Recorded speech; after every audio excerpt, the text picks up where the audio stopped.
We love a van tour on our channel here at Vanlove, and today we are at Campervan Camp Out, a really brilliant festival at the South of England Showground.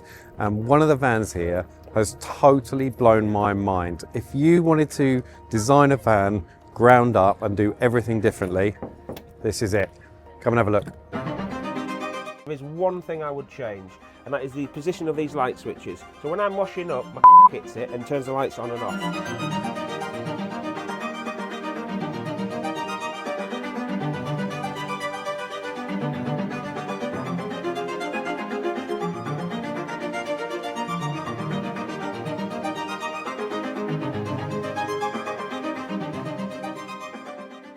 There are some very cool and very clever people in the van life world, and this is one of them.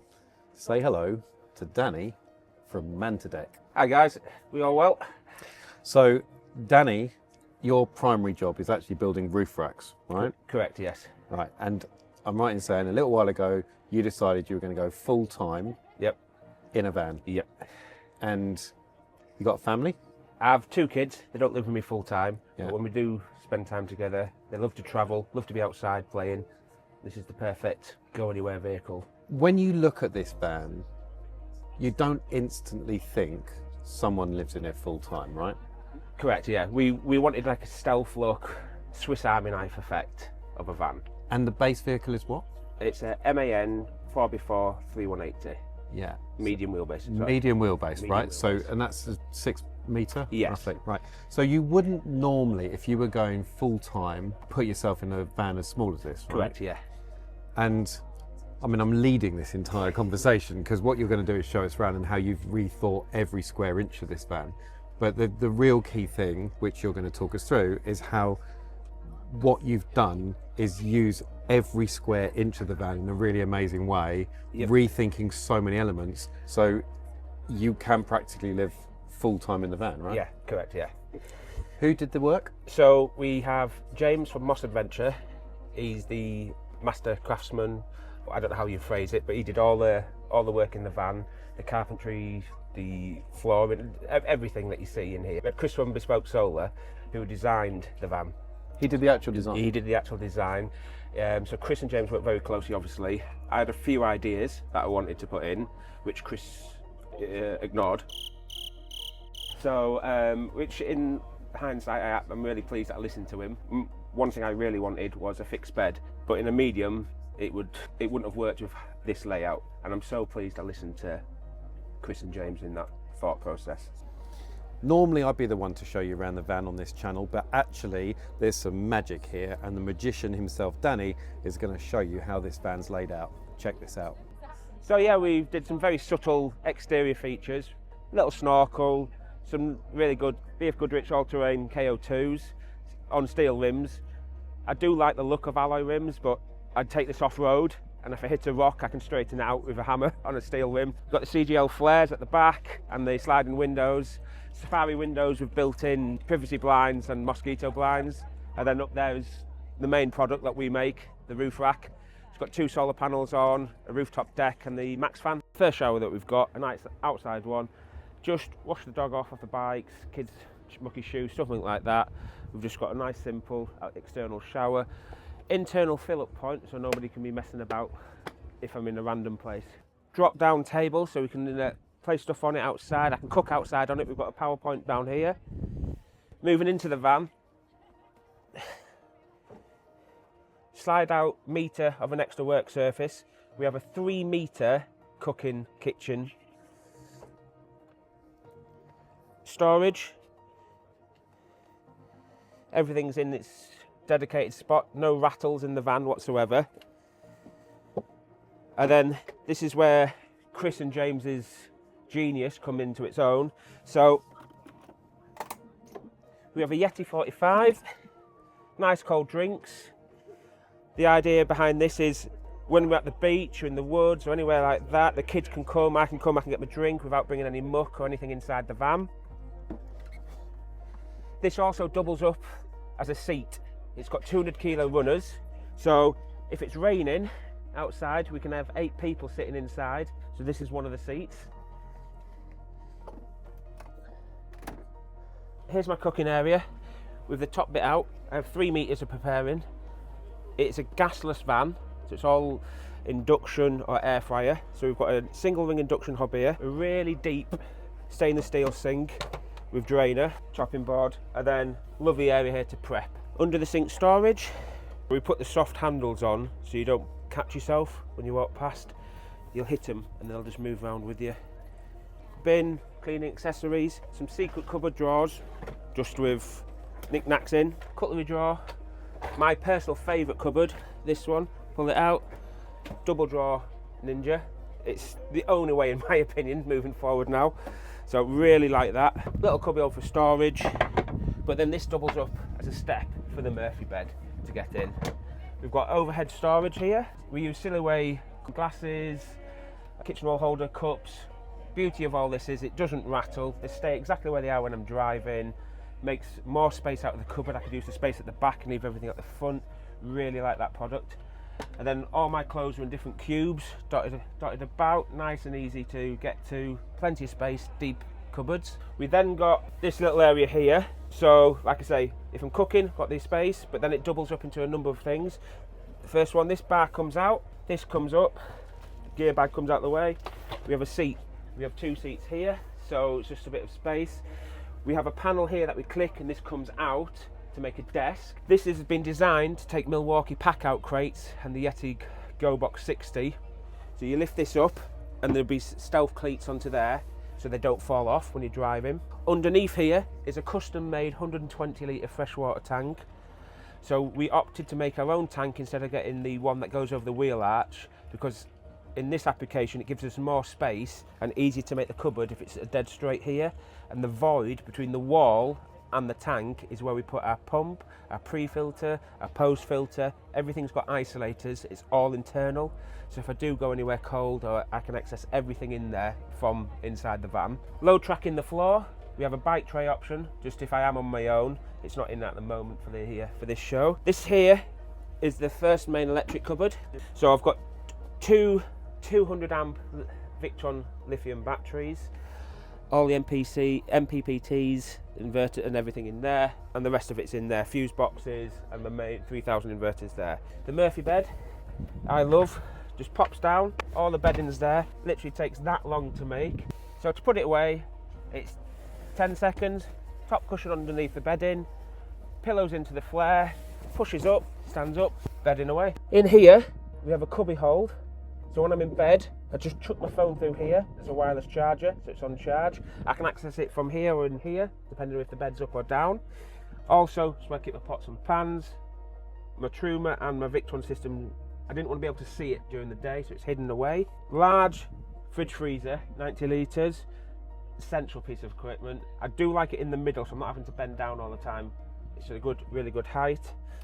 The pantry drawer and the pantry cupboard, and then above, more overhead storage for the clothes. The reason why we went with the Murphy bed in this instance is because if it was a fixed bed, I've lost out all this space in the medium.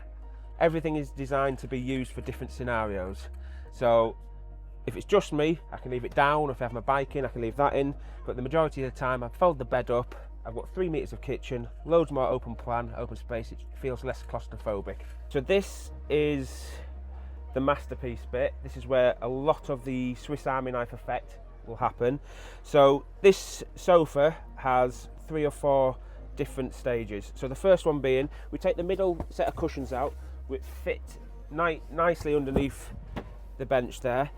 The first bit lifts up, clicks into the L track at the back. You sit in, you have a seat belt here and here. This is the 4th extra seat, so we're facing forward. It's got 6 points mounted to the chassis with spreader plates. So then next mode is there's another double bed here.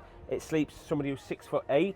So to start with, we whip the table off. Then what we do is we move the cushions, we slide out the first bar, we slide out the second bar, and now we just put these big cushions in using the cushions from the sofa, and this gives us 6'8". We've tried to make the cushions as close as possible to the front 3 seats, so there isn't there's a little incline, but it's as close as we could get. Head at this end, so it's just a good emergency double bed. And then put it away, big cushions out. We'll start with this end first, fold that over, lift it up, it slides back in, locks into place. All the cushions have got anti-slip on the back and magnets, so they just click in. So when you're driving, they don't slip off. Flip over. There we go. Back to a sofa. Finally, we have the internal shower, or the second of two showers that we have. We have an outside one, and this is the inside one. So, pull cupboard up, space, drop this pin down, remove these two cushions here. We lift the first one up, we lift the second one up. We've got a shower tray. So, we lift up the shower curtain.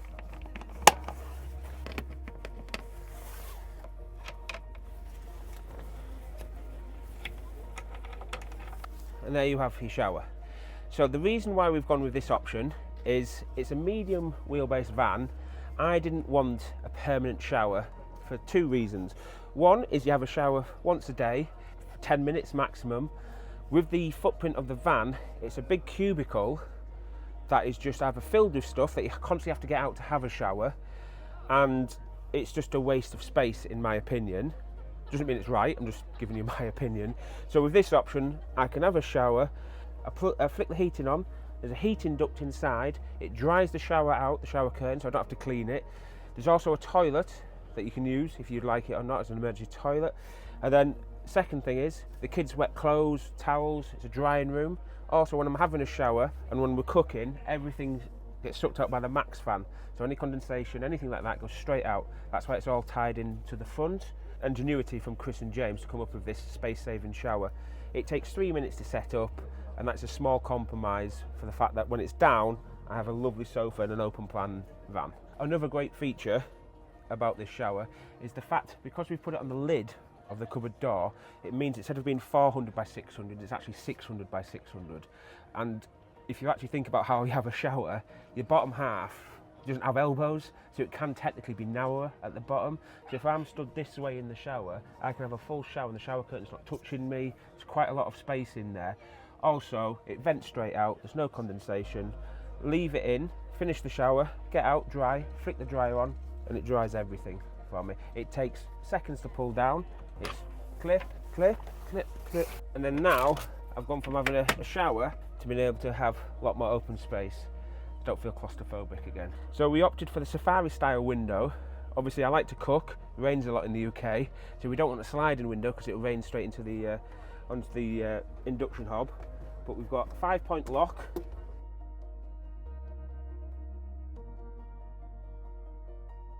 Got to give again a massive thanks to Becky at Wonderbug. The quality, the fitment, how she's stitched in little magnets.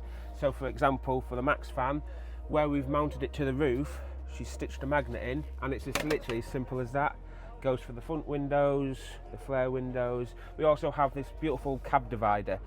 This I absolutely love. It's one of them pieces that you don't really appreciate until you have one. If it's just me, I just put it down. It's as simple as 6 clips, and then I've got a cab divider. So if I'm in the city or something like that, I don't want people to see straight through. Just looks like a normal van. And then also offers a good layer of thermal protection. It's got individual zips so I can open them up as doors. So if I just wanted the middle one, and it's just a case of rolling it up. Yeah, really, really nice bit of work. So one question I do get asked a lot, living in it, is if I was to do it again, is there anything I would change? And for being brutally honest, no. I think Chris has done a fantastic job of designing it, working out every little square millimetre. James from Moss Adventure has done an incredible job building it. However, being brutally honest, there is one thing I would change, and that is the position of these light switches. So when I'm washing up, my cock hits it and turns the lights on and off. So I'd reposition them over there. Apart from that, perfect. Talk us through the roof racks, because that's your main business, yes, isn't it? Yes. So what's the history? How did you start with that? So about 6-7 years ago, my best friend came to me and asked if he wanted to make a roof rack for his mum, and I said, how hard can that be? Turns out quite hard, and it was taking this long to perfect it. So I did look at your website and I noticed that there is something. Does it say that it doesn't whistle or something? Yeah, so that's. I didn't realise this is a thing, isn't it? If you've got a roof rack, they do actually make. Yes, if they're not designed properly, they'd make a noise. Correct. Yes, that's my business partner's. That's where he comes into his own, really. So we soon realised at 40 miles an hour upwards, you create noise, a humming effect, basically. Right. It's called vortex shredding. If you wow. care. How we describe it is if you see really big chimneys, they have stuff on the side of the chimneys to push the airflow where they want it, and that's what we've done with ours. We make them and tested them in-house, we 3D print them in-house. They're specially designed for our size tubing and where we put our front tube in relation to the front of the van. So it's not completely silent, but it is 99%, it takes out the noise. So if you have a light bar or something like that, will then play into it and then we will adjust it accordingly. Did you learn that through like trial? Was it like you built your first one and you're like, oh my God, this thing whistles when you drive it? It was something, it was a bit of an oversight. We built it, we tested it, we did all the destruction tests in the workshop, and then we put it on the van, driving down the road. In the first 5 minutes it was humming, and I'm like, we're trying to do a premium product. Everybody's trying to go that extra step in this industry. It's a small industry and we want to be something that separates from everybody else. So we concentrated on trying to make it as quiet and as efficient as possible, which we think we've succeeded in. Here's a range of some of the accessories that we offer for the roof rack. GoPro mounts, small spot mounts, light bars, hammock mounts, which we have here. These are our custom billeted inserts that we have custom made. These are the wind strake technology we were speaking about earlier, where we shape the air to go around the tube. There's no steel on our racks whatsoever. We have some stainless steel and the rest is aluminium, so there's no rust, which is a massive selling point for us. And where are you based?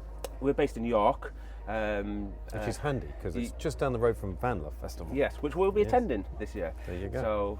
So based in York. You and your business partner? Yeah, so Obi's I refer him to the clever one, and I'm the gibbon who does welds. So he does the designing, he does the customer, he talks to customers. We have a consultant page. We'll give you a 3D model, CAD model of your van with how you would like it, and we can print it up as a little detailed present at the end if you do choose us. And it's how it's going to look before you fit it, and it's about 3 to 5 week lead time depending on the time of the year. So. Right. Okay. And roughly how many do you do a year? So at the moment, without giving away any trade secrets, obviously, because it's just the two of us, the way we do it, I can only do 5 a month.